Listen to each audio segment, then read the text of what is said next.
Court में मथुरा के श्री कृष्ण जन्म स्थान और शाही विवाह मामले विवाद में आज सुनवाई हुई और दोपहर 2 बजे से सुनवाई हो रही थी। लगभग 1.5 घंटे की सुनवाई हुई। बहुत से ऐसे मुकदमे थे, लगभग 2020 के मुकदमे थे, लगभग 1 दर्जन से ज़्यादा मुकदमे हैं, वाद हैं, जिन पर सुनवाई होनी है। और आज सुनवाई में मुकदमे में क्या हुआ, वो सरल भाषा में हम जानना चाहेंगे। हिंदू पक्षकार की यहाँ हैं, एडवोकेट हैं रीना एस सिंह जी। हम जानना चाहते हैं कि सबसे पहले हमें ये बता दें कि आज की सुनवाई का मुख्य मुद्दा क्या था? देखिए, आज की सुनवाई के 2 मुख्य मुद्दे थे। एक था 7/11 की एप्लीकेशन को लेकर के कि पहले उस पे सुनवाई की जाए, जिन-जिन ने ऑब्जेक्शंस नहीं करे थे, एक जो ट्रायल का प्रोसेस होता है वो। दूसरा मुद्दा था कि कुछ लोगों ने हिडन तरीके से एक एप्लीकेशन लगाने की कोशिश करी ऑर्डर 1 रूल 8 के अंदर, जिसमें उनका ये कहना था कि वो पूरे मुस्लिम पक्ष के right to sue and defend का पूरा जो रिप्रेजेंटेटिव सू ने आपको कहा कि हम प्लेंटिफ्स की तरफ से यानी कि पक्षकारों की तरफ से ये एप्लीकेशन लगा रहे हैं, जिसपे हम सब ने आपत्ति दर्ज कराई और हम सब एक आश्चर्यचकित थे कि ऐसा कौन सा पिटिशनर या पक्षकार है कि जो मुस्लिम समाज का रिप्रेजेंटेटिव बनना चाह रहा है। तो हमने फिर उसमें उनसे ये गुजारिश की कि आप नाम बताएं। तो कई बार नाम बताने के ना बावजूद तो हमने न्यायालय से गुजारिश करी आर्ग्यूमेंट्स के जरिए कि हमें नाम बताया जाए, हमें एप्लीकेशंस की कॉपी दी जाए। तो जब उन्होंने नाम बताया तो उन्होंने कहा कि भगवान श्री कृष्ण लल्ला विराजमान की तरफ से। तो हमने इस चीज पे कठोर शब्दों में आपत्ति दर्ज कराई कि ये आप हिंदू भावनाओं के साथ खिलवाड़ कर रहे हैं। जो बाकी पक्षकार हैं, जहाँ पे हम भगवान कृष्ण के मूल गर्भगृह की लड़ाई लड़ रहे हैं, जहाँ पे सैकड़ों पिछली कितनी शताब्दियों में सैकड़ों लोगों ने अपना जान न्यौछावर कर दी, कितने घर कितनी जिंदगियां खराब कर दी, और आप अपने मुट्ठी भर लालच के लिए इतना घिनौना षड्यंत्र कर रहे हैं।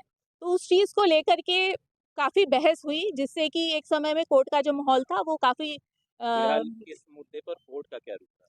देखिए, अब कोर्ट का रुख ये रहा है कि कोर्ट ने सबको आपत्तियां दर्ज कराने के लिए कहा है और 22 फरवरी जो है अब वो उसके ऊपर नेक्स्ट हियरिंग। जी जी बिल्कुल।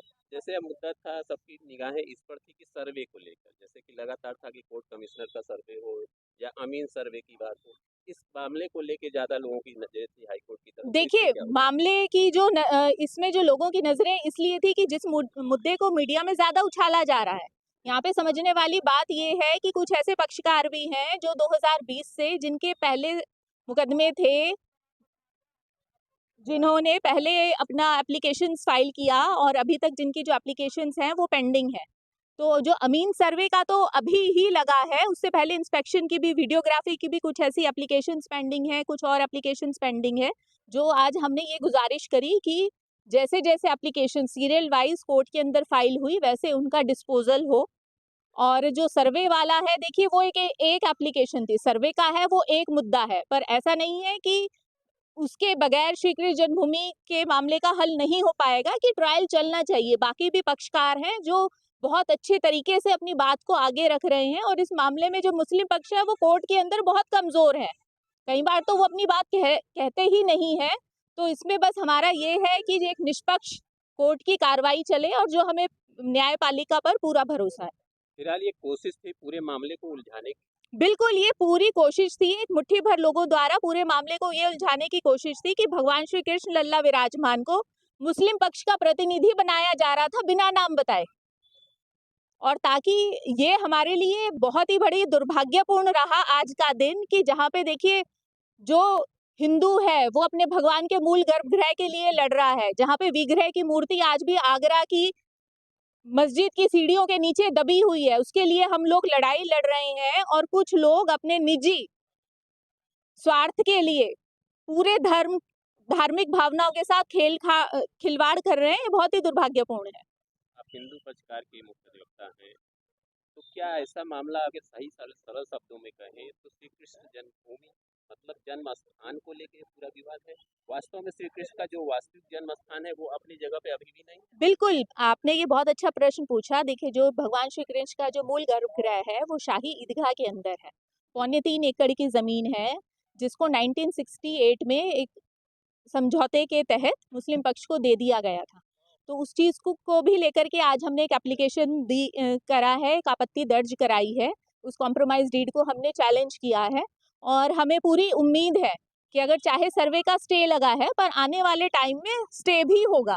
और कुछ ऐसी एप्लीकेशंस हैं जो हमने माननीय न्यायालय के समक्ष लगाई हैं एएसआई एविडेंसेस के तौर पे, कि जहाँ पे हमने ये लिखित में दिया है कि जो मथुरा के अंदर म्यूजियम है, अब आप तो मीडिया कर्मी हैं, आप जाइए मथुरा म्यूजियम में देखिए, वहां पे भगवान श्री कृष्ण के मूल गर्भगृह के मंदिर की 8 फुट की चौखट है, जो एएसआई के रिकॉर्ड्स में है, गवर्नमेंट के म्यूजियम में है। तो उस तथ्यों के आधार पे हमने एप्लीकेशंस लगाई हुई हैं, जिसका अभी डिस्पोजल नहीं हुआ है।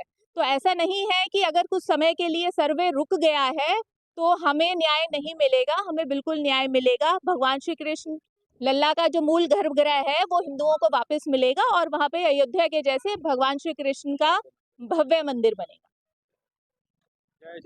जैसा कि अभी आपने सीधे तौर पे सुना, रीना एस सिंह सीधे कह रही हैं कि भगवान का है मामला तो न्याय मिलेगा, न्याय के मंदिर पर हैं तो न्याय मिलेगा। इलाहाबाद उच्च न्यायालय में फिलहाल अगली तारीख 22 फरवरी लगी है, फिर सुनवाई होनी है। प्रयागराज से एनवीटी ऑनलाइन के लिए मैं शिवपूजन सिंह।